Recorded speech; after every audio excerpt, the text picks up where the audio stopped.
Hi, everybody. Welcome to spring 2024 at Sac State. This is Econ 181, Economics of Racism, where we try to look at the issues surrounding racism, mostly in the United States. Sometimes we'll touch bases with other countries a little bit, but through the lens of economics, which might not be the way you always thought about viewing racism. Because of the ongoing conflict between the California Faculty Association, the union that represents faculty here and at every other CSU in the state, and the CSU Chancellor's Office, the governing body of all the CSUs, we are on a strike for the first week of classes, which stinks. It's not my favorite way to start the semester, and it's probably not yours either. There's been a lot of uncertainty and frustration around that, and I apologize for that. And I'm going to do my best to make it low impact on us and on our semester. What that means is I will not be on campus this week, and I will not be asking students to come on campus this week. I think that it is a complicated issue with a lot of strong arguments in a lot of directions, and I think that it's well, basically, if I don't want to be here, I don't know why I should make you be here. So you do what you feel is right, but I will not be requiring anyone to be in person.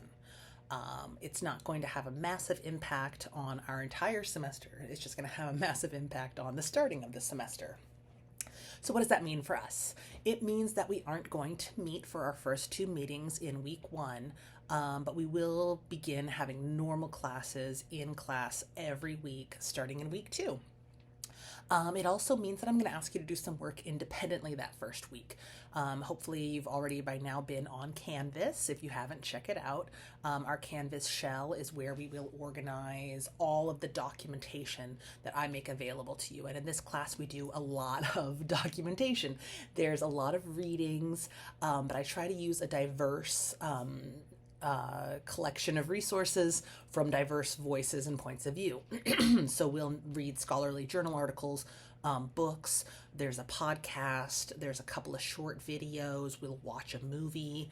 All of this is aimed at getting as broad and deep a perspective on the issue as possible while trying to make this accessible to our non-economics, non-economist friends, but still interesting to our economist friends, because this class is going to have a mix of econ majors and other majors, which is part of what makes this class so exciting. So the point of this video is to kind of get some of the first day stuff out of the way by giving you just a sense of some expectations and going over some of the first day syllabus stuff while we are on strike. So like I said, this class is designed to give us a perspective on the reality of racism in the United States through the lens of economics. I don't expect to be an expert in the experience of racism. A lot of students have much more lived experience than I will ever have as a white lady. But what I can do is give you resources, tools, and language. And that's what I see my job as. And so I'll be trying to always root and anchor our conversations in data, as much as lived experience is valuable when we think about putting the concept of racism into the world of economics. We're going to want to try to lean on data-driven outcomes and data validated, or at least hypotheses validated by data to some extent. So we're going to be leaning a lot on research. We're going to be leaning a lot on thinkers from different fields. Economics doesn't have a great history of conceptualizing and processing the idea of racism, so we'll be reading not just the work of economists, but also people in public policy, people who are experts in ethnic studies and those kinds of subjects, the people in the field of sociology, and those kinds of sort of outer, larger departments. We're going to borrow a little bit from other people. That's not to say there aren't great economists doing work on racism. It's just not our main focus.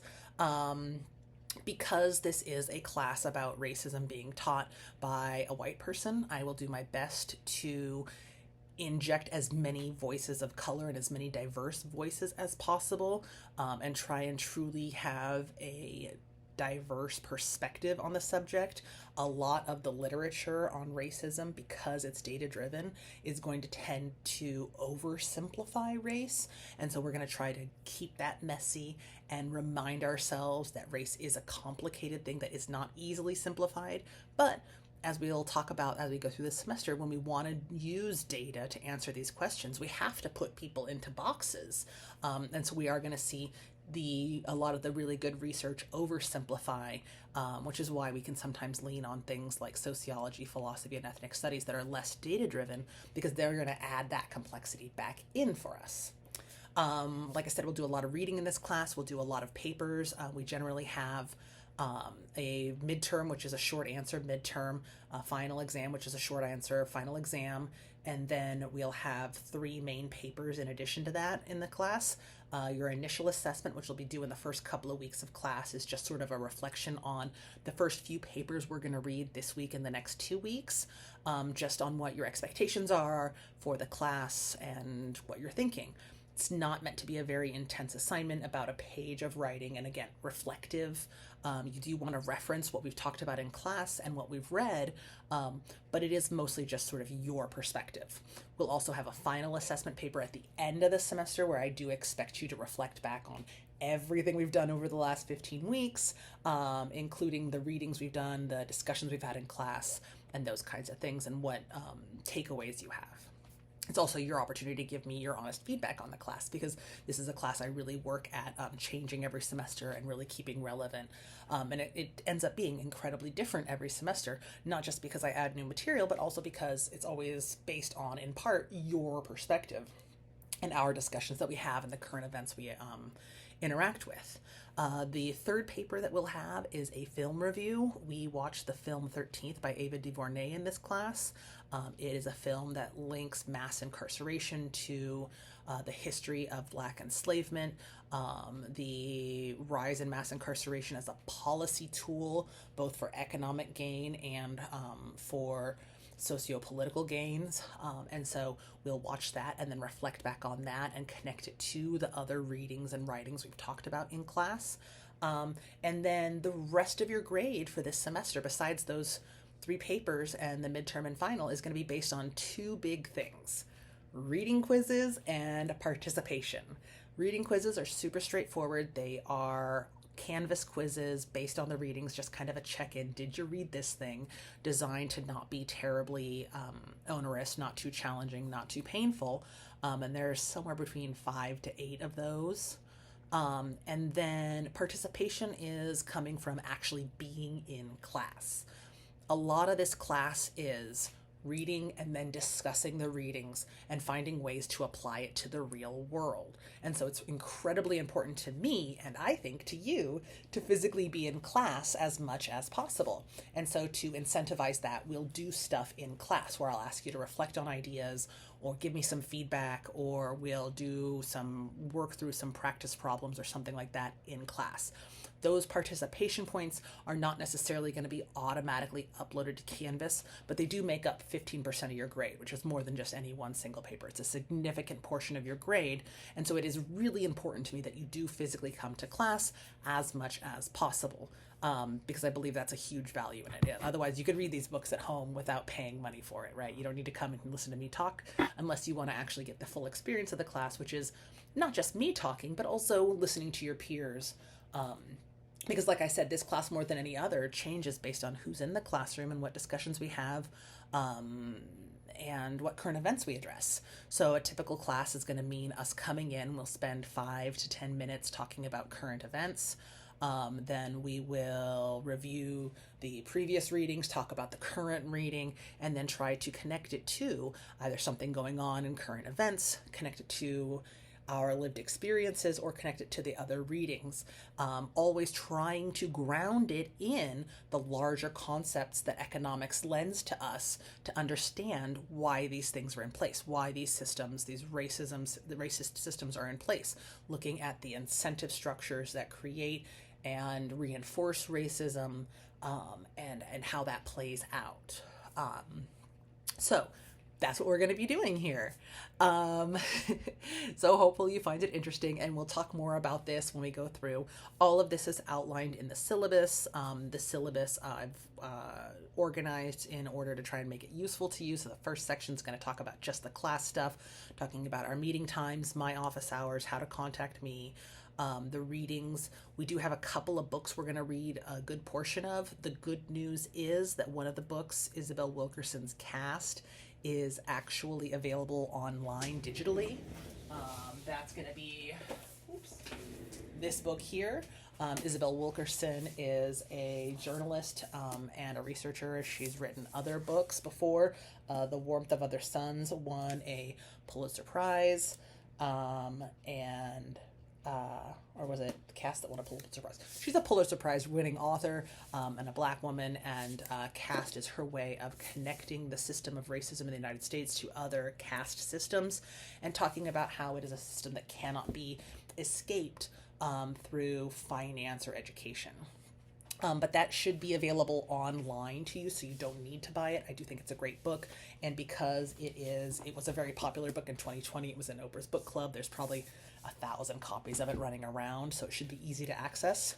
We'll also be reading The Sum of Us by Heather McGhee. Heather McGhee is an economic policy writer who worked in driving economic policy through nonprofit organizations for years. And this book is beautifully researched and basically connects a lot of the big issues we see in our socio-economic and political lives to the underlying original sin of racism of the United States. She's also a black woman. And then we'll read Lowry's Anatomy of Racial Inequality. Lowry is an economist and a black man. He puts a lot of things that we generally know about racism into a very clear economic standpoint using economic models. His writing is a little bit harder to access than the others, but every year I ask people, should we get rid of Lowry? And they say, wow, it was hard to read, but there were some really good ideas in there. So Lowry stays in. This is probably the one book that might be the harder one to find because it's a little bit older, and it is a little bit more academic than the others. These two were both New York Times bestsellers. Our friend, Mr. Lowry, did not get that, but he is a true academic and an economist. So those are going to be the 3 required books. There are lots of other recommended books, especially if you are interested in learning more about economics, specifically labor market and income differences. Then one of the big recommended books is this Unlevel Playing Fields. It used to be standard in this class, but I've phased it out just because it's a little basic and I think I can get the job done without having you pay for it. It's also gotten expensive. But if you don't understand economics well and would like to learn more, it talks a lot about labor markets and labor market disparities, and we will talk about that in this class. That's basically the way the class is designed. We'll start with deconstructing race in general, talking about what race is, what its origins are, how we define it in the United States, how it's been defined over time, what race is and isn't, how it's different from ethnicity, language, and other things. And that'll be the first couple of weeks. Then we will start to talk about how economists view race. So we'll start we'll read Isabel Wilkerson when we define race in the United States, and then we'll read Lowry when we want to define how economists deal with race. We'll also read other economist writers who talk about race. Gary Becker was one of the first economists to talk about race, so we'll talk about him a little bit. And then we'll get to some practical applications of it, talking about labor market disparities, talking about wealth disparities, talking about education disparities, and disparities in the legal system, talking about mass incarceration, and how all of those are interconnected.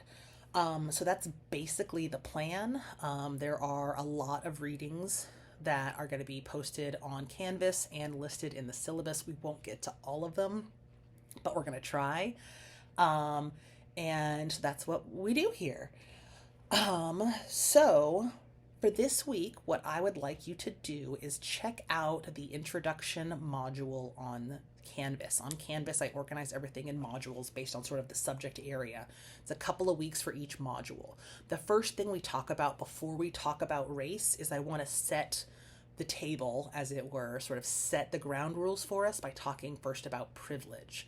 because we want to think about race in the context of being a dimension of privilege, because we want to make sure that while we have these discussions, we keep away from considering any one demographic group as being singular or monolithic or self-contained. And so we start by talking about privilege because everyone has some dimension of privilege and everyone has some dimension of unearned disadvantage. And we sometimes have a hard time accepting that we have some privilege, but I always remind us by nature of the fact that we are living in California and part of the CSU system means we are privileged. Lots of other states in the US and other places in the world do not have a public university system like we experience here in California. And so that means that all of us are enjoying the privilege of being a part of this public university system, which is very robust, might have issues, but it's really a robust and effective system that we all get to be a part of. And that is at least one dimension of privilege that we all experience. So to that end, to get us started on talking about privilege, I'm going to ask you to do a couple of things this week. I want you to first read one of the older things I'll ask you to read in this class, and that's a very, very, very short, barely article by Peggy McIntosh called White Privilege, Unpacking the Invisible Knapsack. Peggy McIntosh is a feminist who basically woke up one morning and realized she had white privilege. She had spent her whole career thinking about how much of a disadvantage it was to be a woman in a world of men and be a woman in a system of misogyny. And then she sort of just woke up and was like, oh, holy smokes, I'm also a white lady and I have a mountain of white privilege. And so she talks about that for a couple of paragraphs and then literally just lists dimensions of her own white privilege. It's old, it's a little outdated because some of the dimensions of privilege she's talked about still exist, but we sort of are more cognizant of them now. I read Peggy McIntosh in my first ethnic studies class 11 billion years ago, but it's so short and I think it's helpful. Because it's old, there is a What is Privilege video loaded in Canvas in this introduction too. There's a What is Privilege video, and there is a BuzzFeed quiz about how much privilege you enjoy. And so I'd like you to go ahead and watch that video. And I know it sounds silly, but yes, in this class I am asking you to take the BuzzFeed quiz just for the experience, because one of the things I want us to do in this class is start out by questioning the amount of privilege we think we're walking around with, because usually we have a story, and this is something that Lowry will talk about, right? There's sort of a story that we have inside ourselves and a story that's imposed upon us by the outside that tells us, oh, well, I have this many advantages and disadvantages that I'm carrying around every given day. And so this is just an exercise to compare this to an outside, not necessarily perfect measure and say, oh, wow, I hadn't thought about this dimension of advantage or disadvantage that I might be enjoying. And so I'd like you to do those things. Read Peggy McIntosh's article, watch the video, and then take the BuzzFeed privilege quiz. And then we will meet up and talk about that stuff. And that'll be our first participation activity, is asking, okay, what are the surprising dimensions of privilege I might not have considered previously? What are the dimensions of unearned disadvantage or unprivilege that I knew or wasn't aware of or carry and want to talk about? And that's will be our starting point. That'll be our baseline that we're going to start with in this class. And hopefully from there we can grow to have some really great conversations about what racism is and means and how it has an effect on our lives and how we can measure it and understand it with the tools of economics, because that's the goal of this class, is to use the tools of economics and the lens of economics to examine racism as a larger social problem, as a systemic issue, and as something that might have economic policy solutions to it. We will always try to be respectful in this class, but that doesn't mean we can't say things that might be surprising or challenging, because I want us to feel open enough to say what's on our mind. We are always welcome to give our opinions, but we're going to try to hold on to the kernel of basing things on data when possible. And we're always going to be respectful of each other. That's the most important thing. I am going to be happy to learn from you. I know it sounds cheesy, but there is stuff that I just don't know. But I am going to be so happy to be able to give you a language to things that you might already know exist in the world and might already be experiencing. But I can give you a terminology and some data to back that up. So that's what we're going to do this semester. I will post a Canvas discussion thread where we can ask and answer some questions and get things started. And I look forward to seeing you in person soon. Please let me know what questions you have, and I'll see you soon.